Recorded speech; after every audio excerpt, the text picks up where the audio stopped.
Is this on? Hello, everybody. Is the mic okay for cameras?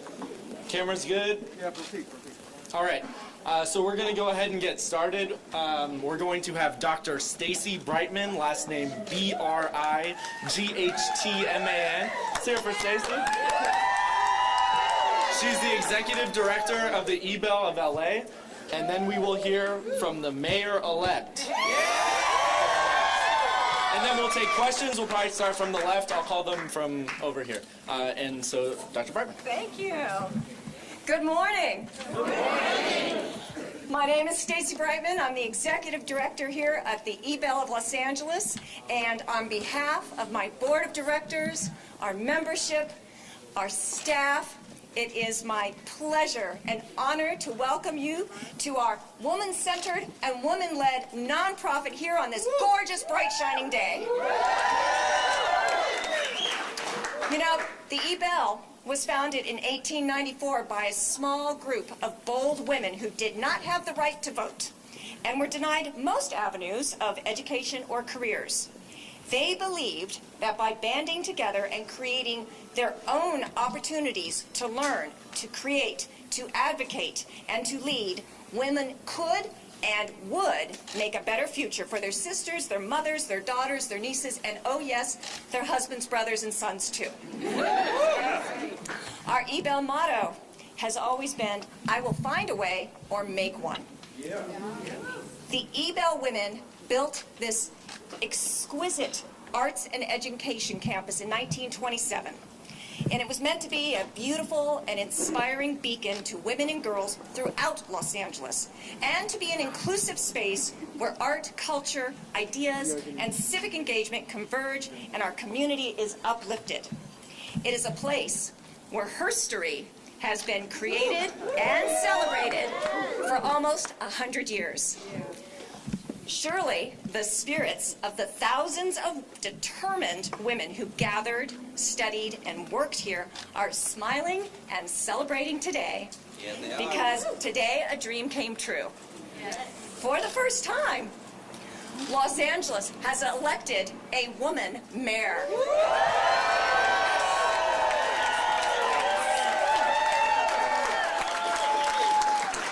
She is a beacon to all Angelenos. It is my jubilant honor to welcome the next mayor of Los Angeles, Karen Bass.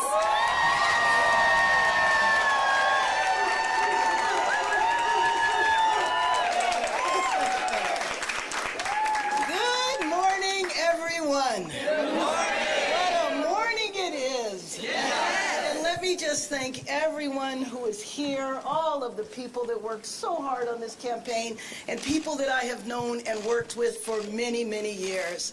And of course, my daughter Yvette, who has been at my side at every major event and activity of this campaign. So I just thank you so much. You know, our City of Angels was founded 241 years ago. And for 128 of those years, since 1894, the eBell of Los Angeles has been dedicated to uplifting the women of this city. And so it is with a special feeling in my heart and with the thoughts of my mother and my daughters and all of the women in this city that I stand before you in this place as the next mayor of Los Angeles.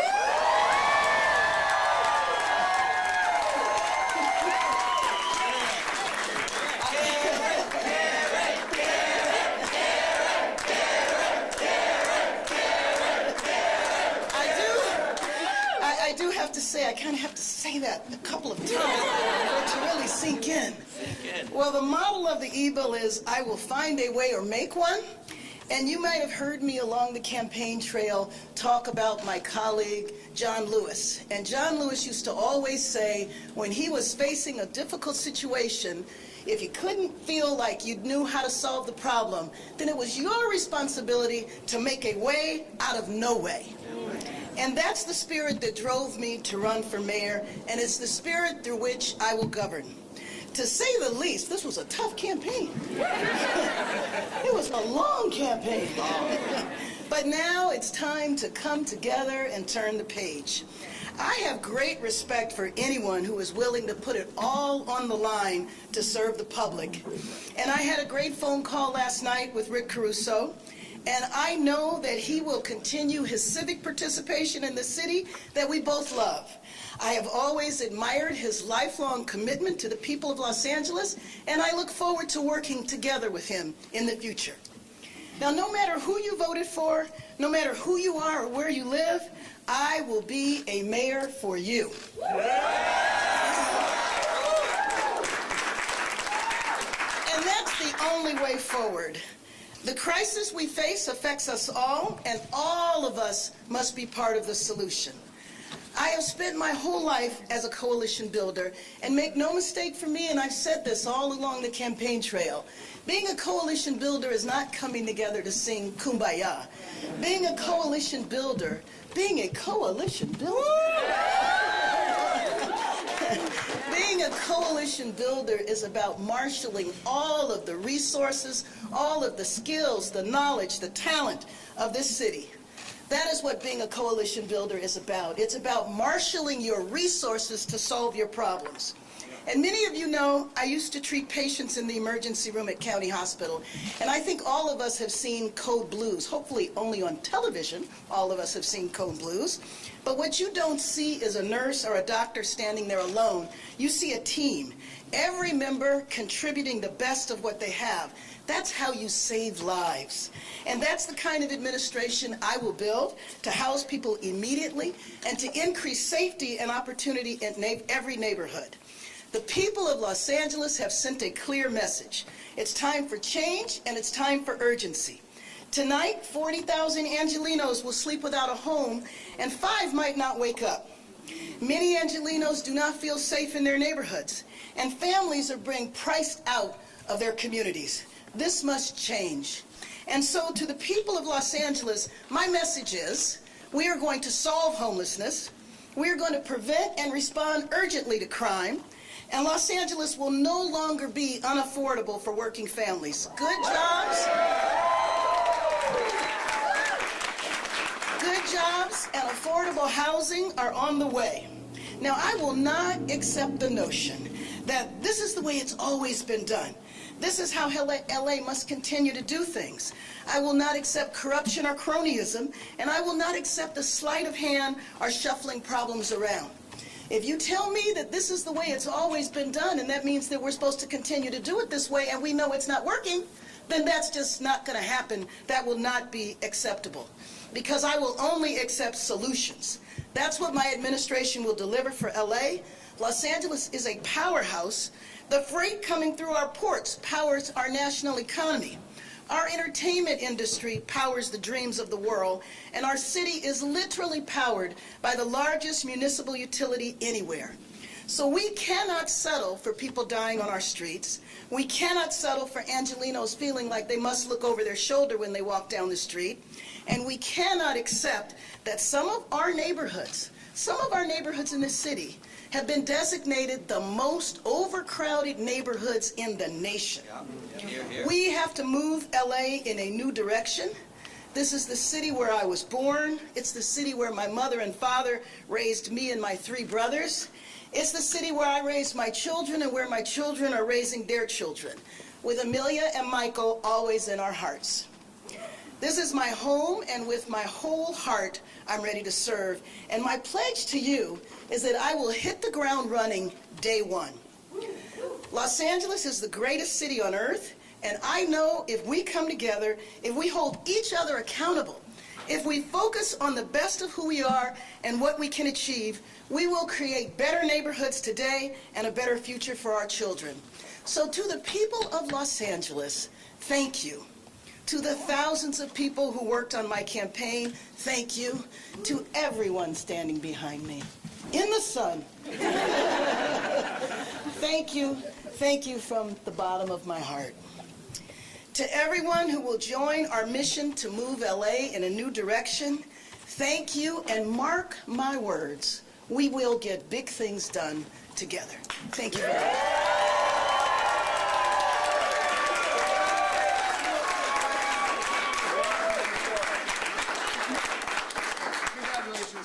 Lynn. Thank you. Two questions. You mentioned on Thomas Smiley this morning, first 100 days are going to be about homelessness encampments. Can you tell us a little in more specifics about what that will look like? How will you do that? And then second question, the crushingly short timeline about a transition. Yes. Have you selected a chief of staff yet?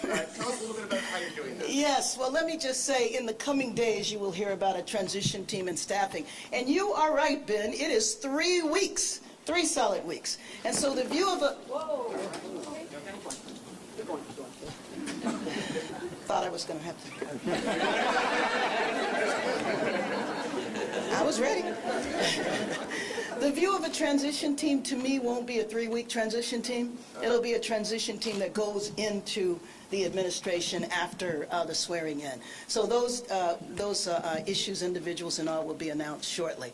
And in terms of what I will do, I said all along that on day one, and day one is December 12th, I will declare a state of emergency. We will identify very specific areas where we will get people housed, and we will roll out a whole plan in order to do that.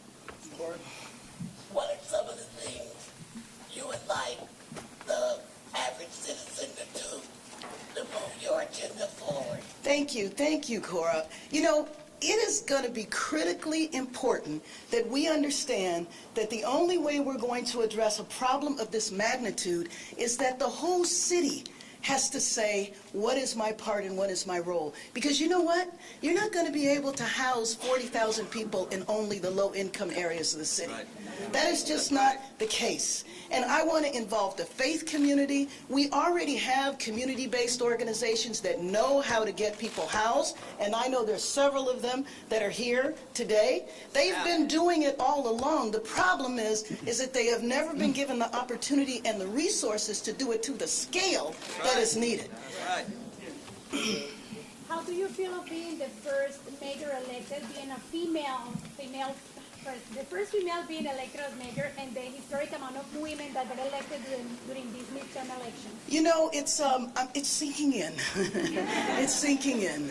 The magnitude of the job is sinking in, and the historical significance. But to me, when you do make history, when you're in a position like this, and I was in a similar position when I was sworn in as Speaker, it means that you have extra responsibility. You always have to make sure that you maintain excellence in every step of the way.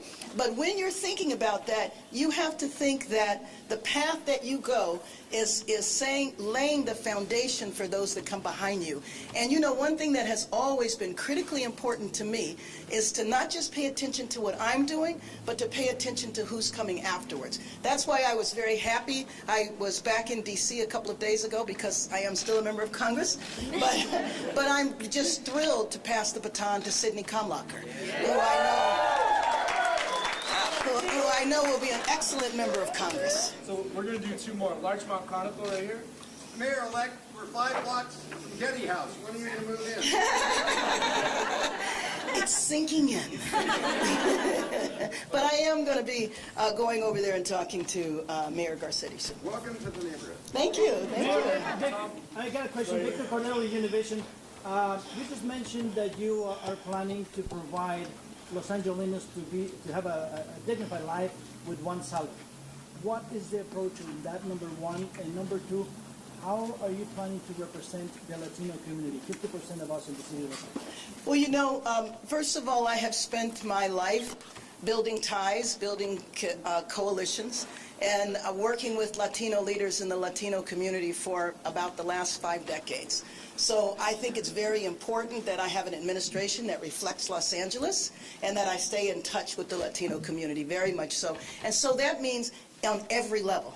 It's not just 1 or 2 staffers, but it's on every level. It's jobs, it's appointments, it's in every way, shape, or form. And then it's also paying attention to the specific issues that impact Latinos. In terms of how we're going to work so that people can afford to live here with just one job, we have to have higher paying jobs. We have to have higher paying jobs. We need union jobs. We need jobs that people can afford to live on with just one salary. It's a shame that people have to work 2 or 3 jobs to pay rent, and then to have 2 and 3 families living in one apartment. Anything in the rent Tom right here. Congressman, you won this election and by a margin that seems to be beating the polls at this point. Are you surprised? And I've been with you during the campaign. You never took anything for granted. You worked so hard. You hit the ground. Is it surprising to you how much you've won this election by? And does it give you a big mandate for what you campaigned on? Well, you know, I mean, I'm excited, absolutely. But I think that our campaign, as evidenced by everybody behind me, was a people-powered campaign. And I relied on decades of experience and decades of relationships. And a lot of the individuals that are here behind me are not just individuals representing themselves. These are organizations, these are institutions. So I think it was relying on my history of grassroots organizing and building off of those relationships that allowed us to have the vote margin that we do. Final question is Josh with ABC. Thank you, Mayor-elect. During the campaign, you told me a few different times that you and Rick Caruso were friends. I'm wondering, are you still friends? And can you elaborate on how you plan or would plan to utilize him in the Bass administration? What is your message to Caruso voters who... My message to Caruso voters is that I welcome them in every aspect of my administration. Absolutely. And in terms of my relationship with Rick, I also describe that a political campaign to me is like an athletic competition. You fight with everything that you have, but when the game is over, it's over. And I know one thing about Rick Caruso is that he cares about Los Angeles. The theme of his campaign was for the love of LA. He cares about Los Angeles. I care about Los Angeles. I always keep my eyes on the prize. That is what is most important to me. I believe it's the same with him, and I would welcome a relationship to work with him in the future. Thank you. Okay. No, I'm sorry. Let me just say thank you, thank you, thank you. I promise you that we will hit the ground running, even though 3 weeks is a very small amount of time. But I just want to express my deep appreciation and love for everybody that is here. So we made it, but this is just the beginning. Now we have to deliver for Los Angeles.